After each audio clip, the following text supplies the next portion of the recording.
Hi there. In this lesson I'm going to show you how to find the mean and the standard deviation of a small distribution. In this case we have 5 numbers. We are asked to find 2 measures for this distribution. The first measure is the mean. The mean is one of the 3 averages that you will learn about. To find the mean, we just add up all of the numbers and divide by the number of numbers. So what we do is this. 3 plus 8 plus 37 plus 20 plus 7 divided by the number of numbers, which is 5.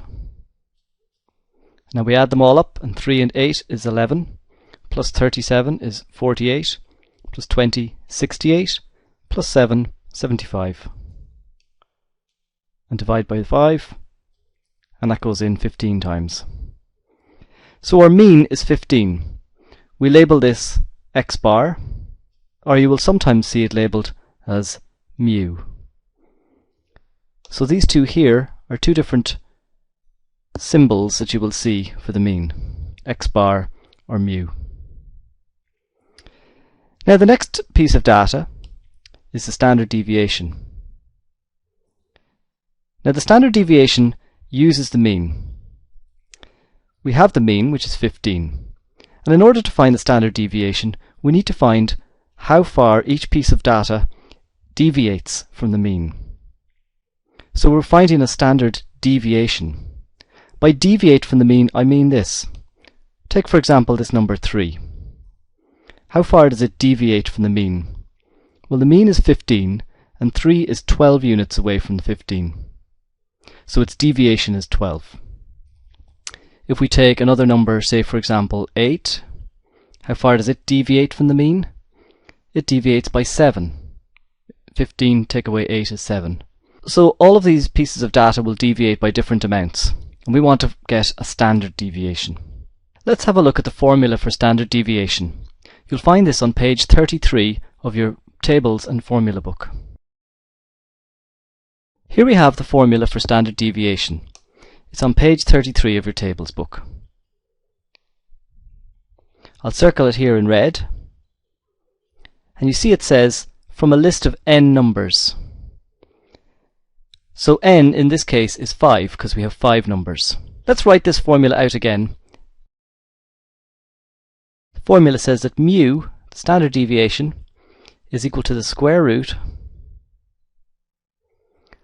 of, well, in here we have our deviations, that's x minus mu. In the case of 3, 3 is our x value and 15 is our mu. So 3 minus 15 is minus 12. So our deviation in this case is minus 12. However, the formula says that we square all of these deviations. So minus 12 when we square it gives us 144. Then the formula says we need to add up all of these squared deviations. That's this sigma sign. And finally, when we've done that, we divide by n, which is 5. So let's see how this works in principle. For example, the first number is 3 minus 15. We then square it, and then we have to add the next one, which is 8 minus 15. And then we square it, and we add the next one, and we keep going for all of the numbers, and we divide by 5. Ultimately then we get the square root of the answer. So that's how the formula works. In practice, it's a good idea to write out a table. This is a great way to show your examiner your work. So how does the table work? Well, first of all we'll have a column for our x values. Then we'll have our deviations, x minus mu. Then we'll have a column for our squared deviations. And finally we'll add up these, we'll find the total of those. So our x values were 3, 8, 37, 20, and 7. Now remember that mu is equal to 15. That's our mean. So for each of our pieces of data we need to subtract 15. So 3 take away 15 gives us minus 12. 8 take away 15 is minus 7. 37 take away 15 is 22. 20 take away 15 is 5. And 7 take away 15 is minus 8. So these are my deviations from the mean. Now we square each of those deviations. We get 144. We get 49. 22 when we square it gives us, let's do it rough, 2 22s is 44, and 2 22s is 44. We get 4 and 8 and 4. I'm sure most of you will use a calculator, but there's no harm to keep practicing your long multiplication as well. When we square 5 we get 25, and when we square minus 8 we get 64. Now, the formula said we had to get the sum of those squared deviations. This sigma here in the formula means that you add up all of the squared deviations. So that's what we do here. We simply add up all of these. So when we add up these squared deviations, it comes to 766. This is the top of our fraction inside the square root sign, and we then divide that by 5.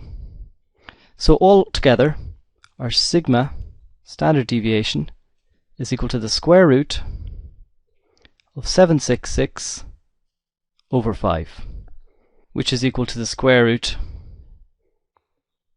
of 153.2.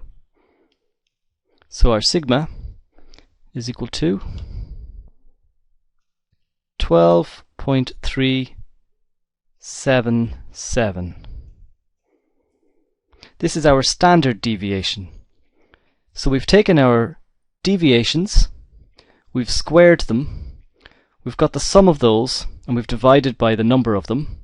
So in other words, inside the square root sign we get the mean of the squared deviations. We add them up and divide by the number of them. And then we get the square root and we get 12.377. This then gives us our standard deviation. It's the root of the mean